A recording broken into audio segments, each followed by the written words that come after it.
হযরত আবু বকর রাদিয়াল্লাহু তাআলা আনহু বলেন, কুরবানির দিন নবী করিম সাল্লাল্লাহু আলাইহি সাল্লাম আমাদের খুতবা দিলেন এবং বললেন, তোমরা কি জানো আজ কোন দিন? আমরা বললাম, আল্লাহ ও তার রাসূল সাল্লাল্লাহু আলাইহি সাল্লাম সবচেয়ে বেশি জানেন। নবী করিম সাল্লাল্লাহু আলাইহি সাল্লাম নীরব হয়ে গেলেন। আমরা ধারণা করলাম সম্ভবত নবী করিম সাল্লাল্লাহু আলাইহি সাল্লাম এর নাম পাল্টিয়ে অন্য নামে নামকরণ করবেন। তিনি বললেন, এটি কি কোরবানির দিন নয়? আমরা বললাম, হ্যাঁ। তিনি বললেন, এটি কোন মাস? আমরা বললাম, আল্লাহ ও তার রাসূল সাল্লাল্লাহু আলাইহি সাল্লামই সবচেয়ে বেশি জানেন। তিনি নীরব হয়ে গেলেন। আমরা মনে করতে লাগলাম হয়তো তিনি এর নাম পাল্টিয়ে অন্য নামে নামকরণ করবেন। তিনি বললেন, এ কি জিলহজের মাস নয়? আমরা বললাম, হ্যাঁ। অতঃপর তিনি বললেন, এটি কোন শহর?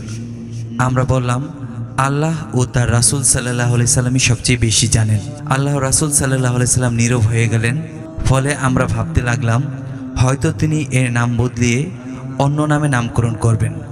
তিনি বললেন, এ কি সম্মানিত শহর নয়? আমরা বললাম, নিশ্চয়ই। তোমাদের জ্ঞান এবং তোমাদের মাল তোমাদের রবের সঙ্গে সাক্ষাতের দিন পর্যন্ত তোমাদের জন্য এমন সম্মানিত যেমন সম্মান রয়েছে তোমাদের এ দিনের, তোমাদের এ মাসের, তোমাদের এ শহরের। নবী করিম সাল্লাল্লাহু আলাইহি সাল্লাম সাহাবীদের লক্ষ্য করে বললেন, শোনো, আমি কি পৌঁছেছি তোমাদের কাছে? সাহাবীরা বললেন, হ্যাঁ হে আল্লাহর রাসূল।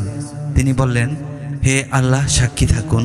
অতঃপর তিনি বললেন, উপস্থিত প্রত্যেক ব্যক্তি যেন অনুপস্থিতদের নিকট আমার দাওয়াত পৌঁছিয়ে দেয়, কেননা যাদের কাছে পৌঁছানো হবে তাদের মধ্যে অনেক ক্ষেত্রে এমন অনেক ব্যক্তি থাকবে যে শ্রবণকারীর চেয়ে অধিক অনুধাবন, ব্যাখ্যা ও সংরক্ষণকারী হবে।